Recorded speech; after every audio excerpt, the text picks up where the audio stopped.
Hello guys, my name is Pulkit Gupta and today we are going to study about scapular anastomosis, or you can say anastomosis around the scapula. So this video is going to be very fun. Watch this video till the end. So let's get started. So our today's topic is scapular anastomosis. So scapular anastomosis is going to form, basically it is going to be formed between the first part of subclavian artery, from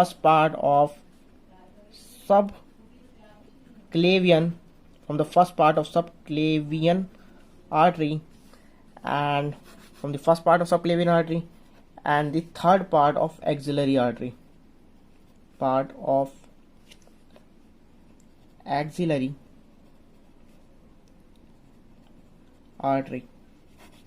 So guys, if you have not watched our video of axillary artery and its branches, you can watch that video. We have already uploaded, and for that you can watch it by pressing on the bell icon, that is I button. You can press it on the I button.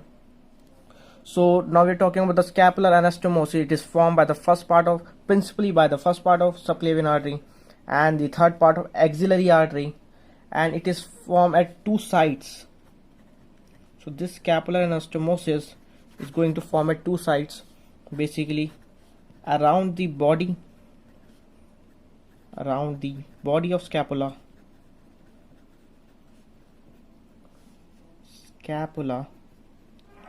and the basically over the acromion process.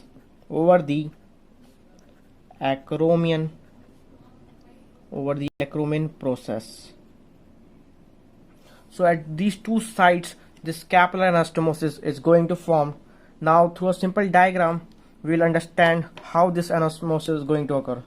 So first of all, let's draw the scapula.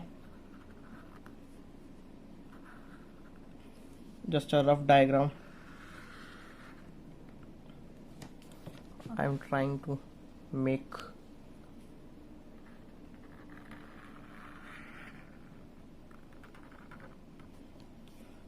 so this is scapula, this is going to be the acromion process. This is our scapula basically. So now we'll see how anastomosis occur around the scapula. So there's an artery present. So over here there's an artery present. See, basically subclavian artery is present, which on continuation will become axillary artery. So this first part of subclavian artery is going to participate in scapular anastomosis, as well as this last part of the axillary artery is going to participate in scapular anastomosis. They are branches basically. So from the first part of subclavian artery is going to gives one branch, that is thyrocervical trunk. From this thyrocervical trunk will give branch, that it will give transverse cervical artery, which give two branches, that is superficial and this deep branch. This deep branch is going to participate in scapular anastomosis. This is going to participate in the scapular anastomosis. And one more branch coming out from thyrocervical trunk is the suprascapular. See, as the name suggests, suprascapular means supra means above the scapula, coming out from the above, that is suprascapular artery is going to participate in anastomosis around the body, as well as it will give one branch to the acromion process for the anastomosis around the acromion. Now from the third part of axillary artery, we're going to give three branches. Guys, watch the video of axillary artery and its branches, which we have already uploaded. Then this video will be going to be very easier and simpler for you. So this third part of axillary artery, which we have already explained, we're going to give three branches. that is subscapular artery and anterior circumflex artery and the posterior circumflex artery. So from the subscapular artery, see, subscapular means below scapula, coming out from the, so as you can see it is coming below scapula, that is subscapular artery will give one branch, that is circumflex scapular artery. So this three will going to form anastomosis around the scapula, that is around the body. So this is anastomosis around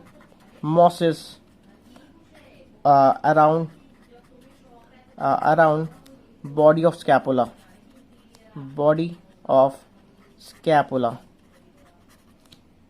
and now from the second part of axillary artery will give one branch, that is as you all know, this is thoracoacromial artery. This will give one branch, that is acromial branch of thyroacromial artery, that is going to participate in scapular anastomosis around the acromion process. And this, see, this is anterior circumflex and this is posterior. So one branch, that is acromial branch of posterior circumflex artery, is going to participate in scapular anastomosis around acromion process.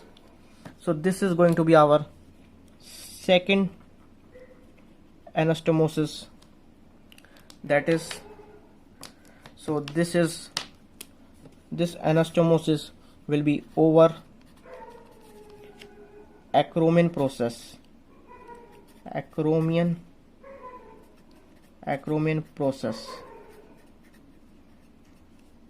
So these two are the anastomosis, basically one around the body of the scapula and the other one is over the acromion process. So these two are the scapular anastomosis. There is one clinical condition, that is if there is a blockage around the basically first part of subclavian artery, or axillary artery, third part, then there will not be the arterial supply. So this scapular anastomosis will going to be the potential pathway. So on blockage, scapular anastomosis will going to act potential pathway. This will going to be act as a potential pathway for the basically blood supply to the adequate supply to the upper limb. So that's it for this video, guys. If you like it, please like, share, subscribe, and don't forget to press the bell icon. Guys, please share this video more to your friend, and you can take the screenshot of this diagram or this picture. That's it for this video. Thank you, guys.